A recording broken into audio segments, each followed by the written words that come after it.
Welcome back to Man, I'm Crossing New Horizons. I'm dear darling. Shall we see what's going on our lovely island of Fawnhollow today, where according to YouTube it's like International Cat Day or something, which, you know, it's one of those days where it's like, I've never heard of this, but, you know, if people are celebrating it, why not? You know, go pet your cat if you have a cat. I suppose if you have a cat, you probably kind of pet it most days anyway.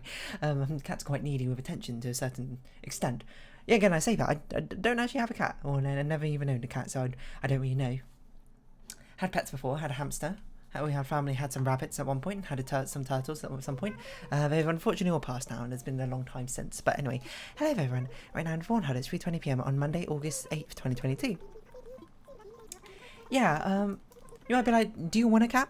Or do you want a pet? At some point I would, but obviously, you know, I would need the financial backing stability to be able to look after a pet comfortably. I think first would be my priority, but even that it's not like too high on my list of priority of things I want to be able to do and save up for. Like, I do like animals, don't get me wrong. I do like the idea of having a pet or of a cat.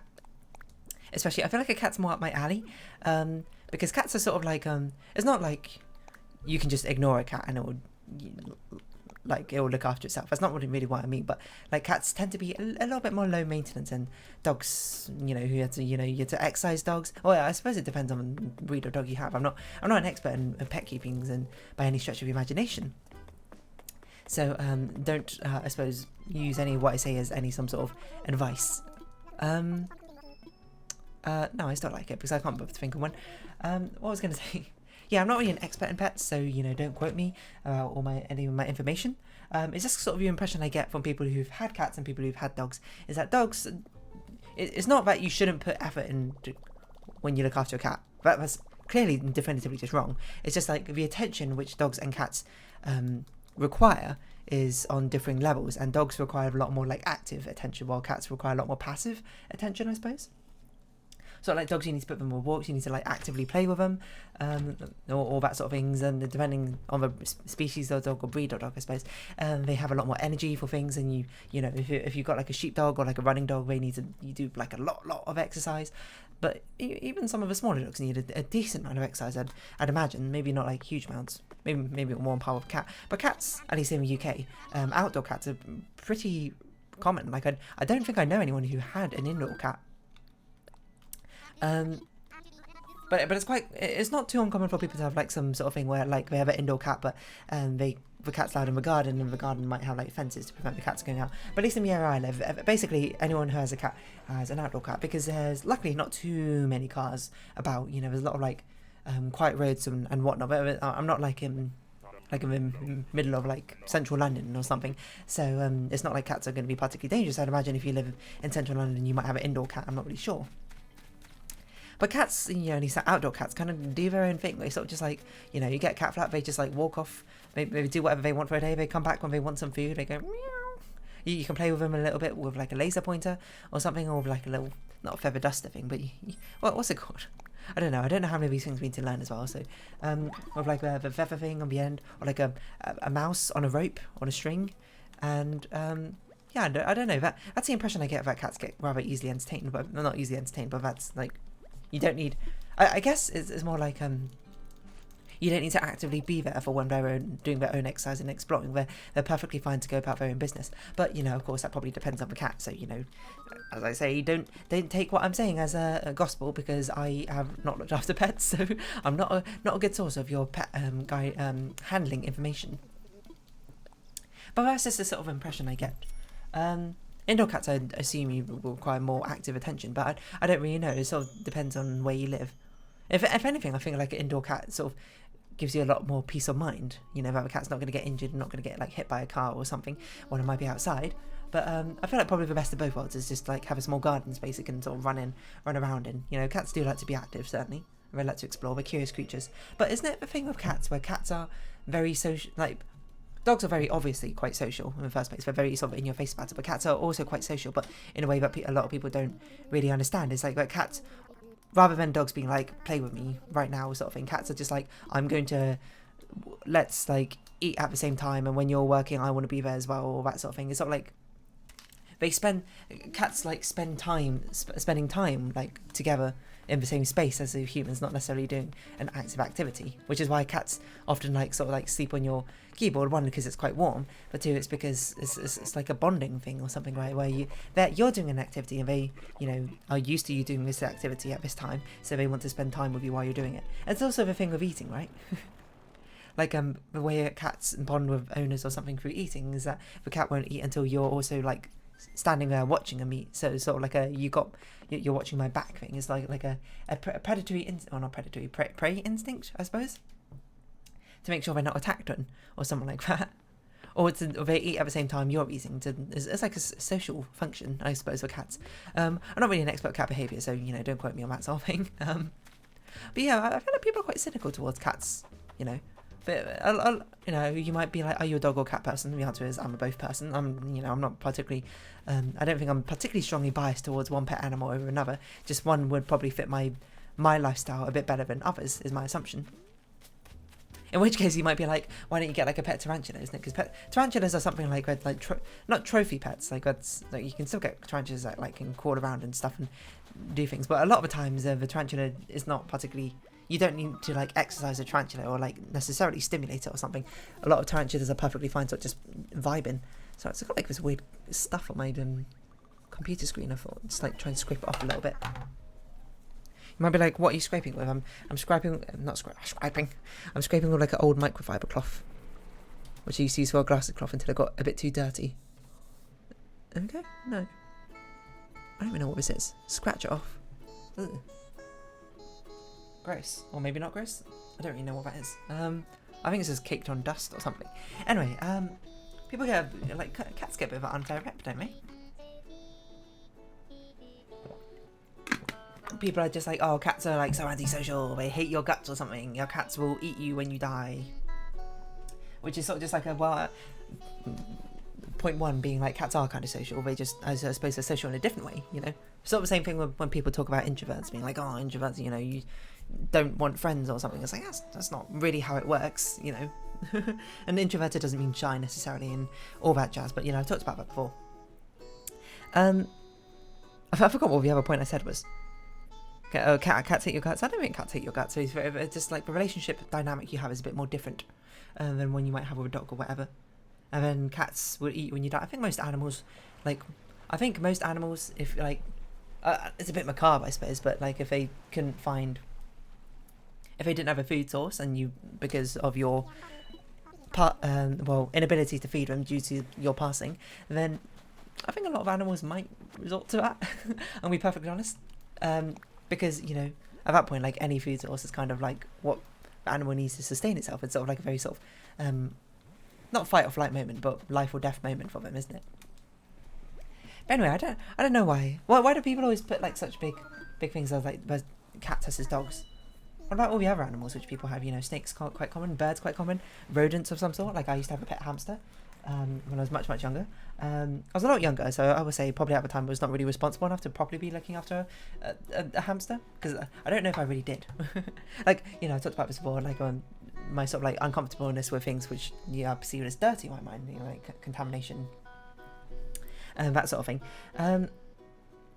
So looking after pets is not really sort of like up my purview, because I don't like dealing with pet waste or like it's a thing. Like every time I pet like a dog or a cat, like I need to go wash my hands afterwards. It's sort of like a compulsion, I would say, but you know, I'm not like diagnosed, so you know, let's not say that. It's just like I like things to be clean. Is probably the way I'd say it, but because I don't want to like over exaggerate the situation. I don't want to compare myself to, you know, people who actually truly suffer because of their own situation, and because some of the situations sound so harsh because of the situation they're in. I mean, but yeah, it's just like I'd like the idea of having like a social companion, a pet to like look after, you know, and I like nurturing and caring for a pet and that sort of thing. But you know, I know consciously in my head that one, pets are kind of expensive fiscally, and fiscally, you know, it's not advisable right now for me to get a pet, so you know, I can't advise it for myself. And two, you know, pets are a lot of commitment, you know, as the Dogs Trust saying goes, a dog's for life, not just for Christmas. And I think there'd be nothing worse than adopting a pet and then realising I don't have either the funds or the capabilities or the time to properly look after it, and then like having to like give it away again. Like, you know, you're investing into that sort of relationship and then just finding out you weren't ready for it in the first place. Except it was a little bit different from when you're having like a relationship with another human like being, but the other human being can like look after itself and be like, oh, you know, we'll go find like it has like more control, I suppose, over its life compared to a pet, which that, you know, pets don't really have all that much control over life. You know, they're in like a pound or like for adoption or whatever. They're sort of just like have a fate or have a mercy of whoever comes along to adopt them. And of course, people tend to be a lot more biased towards, you know, like new puppies, new kittens, etc., from like reputable breeders, I assume, rather than adopting like a pet from a pound. And to a certain extent, I understand, like especially, you know, like if I were to consider getting a pet or something, like my heart is like I would want to adopt a pet from a pound, but my brain is like I've never owned like a big pet before, like a dog or a cat. But, you know, adopting a pet from a pound is a whole, you know, slew of other different responsibilities, possibly, depending on the actual pet and the situations it's been through. Am I going to be a suitable enough owner for it? And I suppose part of that is a bit of like self-doubt in your mind, you know. Kind of like a natural part of self-doubt being like, oh, you know, I haven't done this thing before. I don't want to, you know... It's a different thing where it's like, it's not even I don't want to fail at it. It's like failing at it is going to severely impact the livelihood of a living creature. It's a bit different from when it's your own livelihood, for when you're just like, oh, you know, I don't know if I want to do this in fear of failure because I'm a little bit nervous if I'm going to do well or not, you know, like an exam or something. This is completely different. Like, literal living being is at, you know, stake here, is relying on you. So I guess then you sort of, the less cynical response would be like, well, then you better step up to be able to, you know, provide for the animal that you're looking after. And I think that's probably a fair response, you know. You know, if you're signing up for that responsibility, you've got to be prepared for that responsibility. But I guess what I'm saying is, like, looking at it, I don't know if I'm ready for that responsibility yet. I don't know if I'd be comfortable enough. But I guess my conclusion then is, if I'm not confident enough, I'm probably not confident enough for any pet right now in my life compared to, you know, adopting necessarily a pound pet. I don't know if I'd be able to. If I'd be able to. I guess I would be able to. You know, you just have to put more effort in. You know, I suppose. If you're signing up for you're voluntarily sort of like opting in to be like, I'm going to look after a living creature in my life, and then you kind of like opting in for all the troubles and stuff that may come with it, right? You know, it's not really fair to be like, oh, I'm going to opt in to like look after a dog or cat and, you know, have it from a pound, but only one necessarily which has no issues or troubles or something. It's sort of like, yeah, I get where you're coming from, but also simultaneously it's sort of like I think you need to be more honest with yourself about, you know, you don't get the sort of the gratification being like, I'm doing something good for, like, well, actually, no, maybe this is a bit cynical. I'm sort of coming around on myself a minute. Like, I've come at this from a cynical angle because I'm trying to attack it from the viewpoint I don't actually share, but I don't instinctively come from. In the first place, so I can have like a devil's advocate, like balanced discussion on both sides of it. But I'm not actually sure if I agree with myself here. But, you know, I suppose the continuing point anyway, it's sort of like you don't get to have your cake and eat it as well. You don't be like, oh, you know, I'm adopting a pet from a pound for the idea of being like I'm doing good in the world because, you know, these pets don't have owners and that sort of thing. But also I'm at the same time you are specifically choosing. I don't know how to phrase this. Specifically choosing a pet such that it basically makes no difference that it was adopted from a pound. But then, you know, on the flip side, it's still a pet which requires an owner, you know. I think if you're being honest with yourself and understanding that you have different requirements for a pet, you know, you have different levels of what you're capable of dealing with, you're still adopting a pet which needs an owner. That's still, you know, net good in the world. I think it's a bit, you know, cynical to come at it from a viewpoint of being like, oh, because it wasn't the best thing you could possibly do, it's no good. It's like, you know, that's not how things work. That's not how things should work. And then I suppose the more legitimate argument you can come from would be like from the point of you're trying to do it for like your own self-validation rather than particularly trying to, you know, actually do good. And I suppose that's also true, but the end result is still a good result, provided that you still commit to the entire situation. It's not like a thing where like you're donating charity to feel good about yourself. Yeah, okay, maybe you are, but you still donated to charity at the end, haven't you? It's still net good. at the end of the day, you know, being critical of exactly the motivations for it sort of paid in comparison to the actual effect it will end up having, won't it? You know, if you're doing it for self-validation and you're someone who wants self-validation and you donate more to charity, then by all means continue. I don't think the charities will complain and be like, oh no, I can't accept this money from this person because they did it a bit snobbishly. They're a bit snobby when they donated it, and I highly, that's just like the wrong way to think about things, isn't it? That's my assumption. So yeah, you know, despite the fact I tried to come at it from the other discussion, I hold strong in my opinion that, you know, as long as you're honest with yourself and as long as you put like, not even a good faith effort, you have to put in the good work, I suppose. Full stop. You know, attempt is not really good enough when you're, you know, playing with another animal's sort of like existence. You kind of actually have to do good, right? Or do mostly good. I think it's fair enough to, you know, be honest with yourself and be like, you know, I'm not going to be able to look after a pet which requires a huge amount of upkeep compared to the average pet. You know, if you're adopting a pet from a pound and, you know, a pet's been through really hard things, hard times, it'd be just as damaging, I suppose, to adopt that pet. And when you yourself are not ready to look after a pet with, you know, those sort of responsibilities, you know? Does that make sense? I suppose so. At least I think so. I mean, it's all because you're when you're adopting a pet, you're the one opting in for it. I suppose the circumstances are a little bit different. Like if you found you know, like a kitten just like left on your doorstep or something, and the kitten, you know, really needs a lot of like rehabilitation to be properly looked after or whatever. I'm sure most people would probably still do it anyway, you know, and they just sort of fumble their way through. But because it's a responsibility being thrusted upon you, and you know, a lot of people have a conscience. And at the very least, if they can't look after it, they'll find a good home for it, or that sort of thing. I'm not sure where I was going with this entire point, I'm going to be honest. I think there was a direction I was going, and I just completely lost it, to be perfectly honest. So, I don't know, I guess we'll just look at what Nigma missions we have. Plant the tree and do radio exercises. Both of these are very, like, most of those missions are kind of difficult to do. Yeah. So basically, long and short of what I'm saying is, like, I think it's fair and understandable to be able to, you know, be honest with yourself and be like, I'm not prepared to look after a pet, certain pets or whatever, you know. But it's still nice to be able to go to a pound and adopt a pet or whatever, or find a pet which needs an owner, I suppose.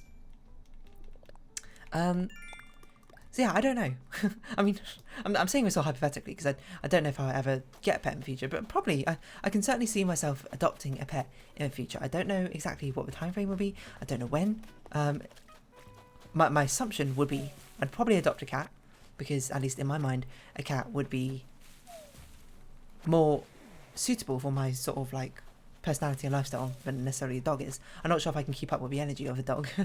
But you know, then you might be like, it sort of depends on what dog breed you get. Yeah, fair enough. But I'm just sort of trying to evaluate myself here. And I just sort of like the idea of a cat, sort of just like lounging around, you know, we're sort of just vibing with each other. Would I adopt a pet from a pound? A cat from a pound? Maybe, I don't know. It sort of depends.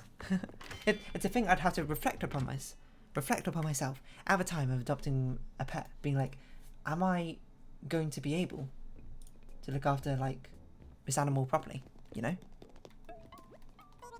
Am I going to be able to like care for this animal in the way it deserves? And you know, I think, you know, I guess this is long and short of what I was saying. It's okay if the answer is no.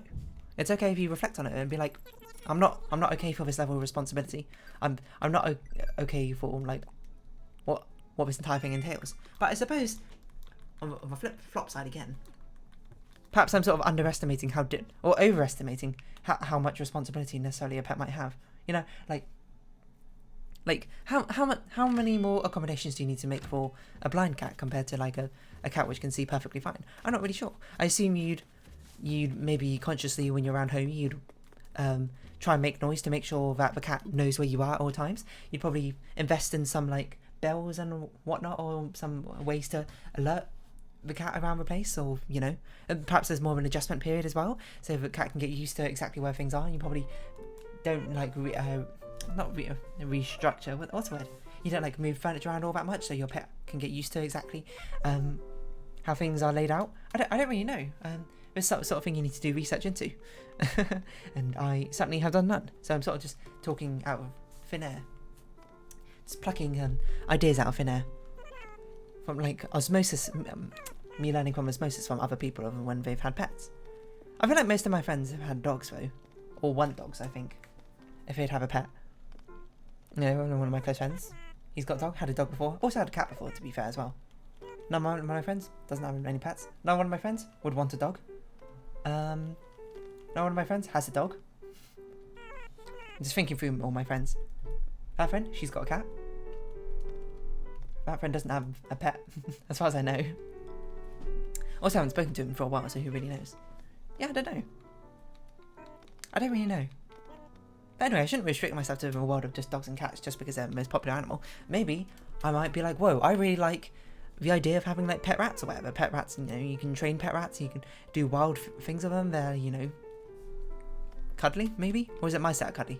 Or maybe both are cuddly, I don't really remember. And maybe I like the idea of having very smart rats, you know, like put them through like mazes and that sort of thing. I don't know. Maybe I like the idea of having like a comedian? Who knows? Like a terrarium, maybe a tortoise? Something will outlive me? I'm not really sure. There's a lot of different animals out there, which certainly I'd be interested in. But, you know, of course, with the more animals you get, and especially more different animals, the more time you have to be willing to set aside to look after them properly. And the time which I'm like, is that what I'm willing to do? I don't really know. And that's what I'm sort of trying to verbally explore right now. How many pets would I be willing to have and look after? On a theoretical level, like, you know, I don't really see a limit. But obviously on a practical level, there's going to be a limit. I could see a future where I get 2 pets. You know, I get like a pet cat, 2 lower maintenance pets, like a pet cat, maybe like I don't really know how high maintenance snakes are, so I'm not really going to say snake. Maybe like a tarantula. Was it Old World, New World? I forget. New World are the docile ones, right? I always forget. I mean, saying that, I've got like a spider in my room. So I don't know if the spider's still there. Oh, it's gone. I don't know, there used to be a spider in the corner. I mean, it used to sort of like slowly migrate around the different corners, but unfortunately, I don't really know. I should have let it out. I don't know why I didn't. I saw it when I was quite late at night, and I was just like, oh, I can't be bothered. I'll move in the morning. And now it's a morning. And now it's not there, so I don't really know where it's gone. I'm not really scared about it. You know, if it turns up, then, you know, I let it outside, but I just kind of forgot about it, to be perfectly honest. Yeah, I can see a world where I get 2 pets. I can see a world where I get a bird, to be perfectly honest. I don't know, because birds are always described in like a very different way compared to dogs and cats. So dogs are sort of like your best bud, and while cat is sort of like your aloof friend. Birds are sort of just like absolutely like demon spawn is what I hear all the time. I don't know if that's necessarily true, what have you. We should probably buy the stuff from Sahara. Sorry, Phoebe, if you're doing a transaction. But yeah, I can't remember what I was saying. Yeah, I don't know many people who. Like, I've had friends who have had birds, you know, they've seen the birds and that sort of thing. The thing I always hear is just, the birds are always incredibly loud, like, all the time. They're just so noisy, is what I hear. Which I don't really mind noise, I suppose. And if anything, if I get a bird, I'd very much, like, I think this goes for any pet I get. If I get a pet, I'd want a smart pet. to be able to have some sort of, like, level of interaction. Well, I'm sure it's very endearing to have a pet do like dumb things and sort of like loll about in whatever way. Having a smart pet, I don't know, sounds very appealing. Like a parrot which can learn how to speak, you know, in certain ways. That would mimic me or whatever, and I can like teach it songs. Yeah, again, I say all this. I'm not really sure if I'm up for the level of like pet training or that sort of thing. Well, to be fair, I do have a friend who they're very good at like training pets and like animal behaviorology. I don't really know what. Animal psychology, I guess that's the word. Like the behaviour of animals and that sort of thing. They're very knowledgeable on that sort of thing. So I can probably always ask them about advice. Which, you know, I'm almost certain I would do. Like, if I was like, in the near future I'm going to get a pet, certainly I would obviously ask the people who've experienced pets about that sort of thing. On their perspective on what to get. It's not really in my future right now, obviously, but I don't know. Like, I'm not really opposed to any of the idea of pets. If anything, you know, maybe getting fish would be quite fun. Fish are probably one of the more lower maintenance things, you know. You clean their tank, you give them food, and apart from that, they sort of just, you know, vibe, right? I don't know if that's really true or not. I mean, I have had a fish before. I had a goldfish. I don't even remember when we adopted it. We adopted it from like a family friend who I guess they couldn't look after the fish anymore or something. I'm not really sure. To be perfectly honest, but they had a fish in a tank. It was quite an old fish. I think it was about like 9-year-olds or 9 years old or something by the time we adopted it, or something close to that. And I remember that, in retrospect, I think we had a far too small a tank for it. I'm going to be honest. So I apologise to all the fish fanatics out there, you know, criticising me for having far too small a tank of this goldfish. Probably we did. I was also like 4, 5-ish maybe. So you know, I don't really know much about keeping pets. That was our first pet, a family pet. I don't even remember how long it lived. Anyway, we buried it in the garden, so I don't know, I guess whoever moved into that house, my childhood home, someday is going to find a goldfish skeleton at the back of their garden or something. But yeah, I've had other pets. You know, I had a hamster, I said, and a hamster was good fun, you know. It was, I used to put the hamster in the ball, I remember, and, you know, it was very fun to watch him and roll around. But also, I've heard that apparently you're not meant to put hamsters in hamster balls. For whatever reason, like, and it's not good for them, I think. Anyway, he had like a hamster wheel. He had a pretty, you know, cool house. He had like tubing and that sort of thing, which you'd often go around. He had like a nice little house which you put like this fluffy stuff in. What I remember is buying this nesting for like we used to buy this other different nesting, which is it was more like hay nesting or whatever. And then like one day, you know, went to the pet store and I bought like this cotton candy like nesting. Because I was like, that looks like fun, and like, my god, he loved it. Like that became his bedding of choice from then on all the time. He would always use that to like make his little nest in his home. I remember feeding him little like seeds and hamster treats as well, and like him stuffing them into his cheeks. Very adorable hamsters were. I wonder if I got the hamster was such a spur of the moment thing. Like I don't even know why my mother allowed it, but like I had always wanted a pet, and there was a pet store like not too far from like my house, like back in the day, and I'd often go to a pet store and just sort of like watch your pets, being like, oh, someday I'm gonna have this pet. And it was like, I can't remember, like I think both my father and my sister were like on holiday somewhere. It was like just me and mum in my house, and I was just like, please can we get a hamster? And my mum was just like, and then I don't know, eventually, you know, somehow I convinced her. I can't remember how expensive the entire thing was. It was like £100 to get all the stuff for the hamster, which actually, you know, at the time, you know, like 6-year-old me was like, oh man, why did I do this? It's so expensive. Like, what am I going to do? But, you know, modern day me, looking back, £100 is not bad for the fact that we had to buy literally everything. You know, had to buy the cage, all the food, like a huge amount of food, the straw, etc., you know, like recreational things for the hamster to do, and like, and the cage itself, like it was a pretty decently sized cage. I would say it's probably about the size of my computer. You know, if I put, no, it's probably a bit bigger than the size of my computer. Anyway, it's a decently sized hamster cage and all that sort of things.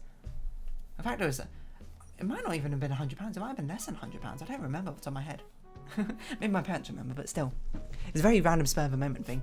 I have no idea what my father nor my sister thought when we came back. It was like, oh, we got a hamster because, you know, dear darling, she was just begging to have a pet or something. Anyway, good memories of a pet. He stayed alive for like 2 years or something, and I know it was good fun to be around. You'd be like, what do you call him? He was called Jingles, after the character in Hamtaro. I don't know why that one necessarily.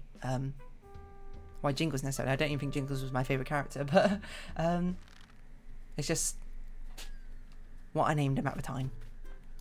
Anyway, I also had rabbits, but they weren't my rabbits. They were sort of like family rabbits, more my sister's rabbits than mine, but they were cool as well. And turtles.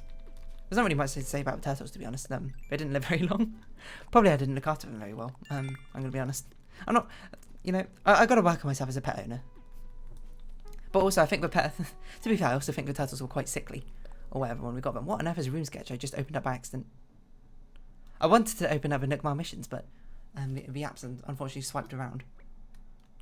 Oh yeah, this is where you can test ideas. Save and quit. You can use a save sketch to design a client's vacation home. Oh! So you can like build up a schematic beforehand and then bring it into like Happy Home Paradise to actually do something. Island Life 101? I'm surprised there's still like notifications of this. Did I collect a Nookmar mission? Oh my god. My Joy-Con has stopped working. Hello? It's not working anymore. Yeah, I don't know, pets. Oh, we could have taken the camera picture, but whatever. I'm just gonna round off this episode. Pets. I don't know. Do you have pets? How is it looking after them? And I don't know. Really, what am I gonna get pets and die? Maybe. But for now, I'm going to round off this episode here, so if you have been watching, thank you very much. It's been Animal Crossing New Horizons. I've been Dear Darling. Any likes, comments, subscription, shares, I greatly appreciate it. Join me Dear Darling Discord, follow me on Twitter down below. Hope to see each other again, but for now, it's our farewell. So until next time, bye-bye for now.